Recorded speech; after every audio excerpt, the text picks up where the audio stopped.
کہ رات کے اندھیرے میں حضرت موسیٰ علیہ السلام بنی اسرائیل کو لے کر خاموشی سے وہاں سے نکلے، لیکن صبح ہوتے ہی فرعون کو خبر مل گئی اور وہ اپنی پوری فوج لے کر ان کے پیچھے نکل پڑا۔ جب سورج نکلا تو فرعون بالکل ان کے سر پر پہنچ گیا۔ اب منظر یہ تھا کہ سامنے گہرا سمندر اور پیچھے دشمن کی فوج۔ بنی اسرائیل ڈر کے مارے چلانے لگے، ہم تو مارے گئے، ہم پکڑے گئے۔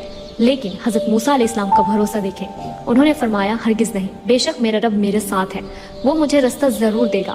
پھر اللہ کے حکم سے انہوں نے اپنی لاٹھی پانی پر ماری، دیکھتے ہی دیکھتے سمندر پھٹ گیا، پانی دونوں طرف پہاڑوں کی طرح کھڑا ہو گیا اور بیچ میں بالکل سوکھا رستہ بن گیا۔ حضرت موسیٰ علیہ السلام اور ان کے ساتھی تو پار کر گئے، لیکن فرعون جب بیچ سمندر میں پہنچا تو اللہ نے پانی کو ملا دیا اور وہ غرق ہونے لگا۔ اس نے موت کو سامنے دیکھا تو وہ تڑپ کر پکارا، میں ایمان لایا اس رب پر۔ بس یہی وہ وقت تھا، حضرت جبرائیل علیہ السلام نے فوراً سمندر کی کیچڑ اٹھا کر فرعون کے منہ میں بھرنے لگے، اس ڈر سے کہ اگر وہ توبہ کے الفاظ کہہ دے تو کہیں اللہ کی بے انتہا رحمت اس تک پہنچ نہ جائے۔ سوچیں، جس رب کی رحمت اتنی وسیع ہے، اس کے ذکر میں آپ نے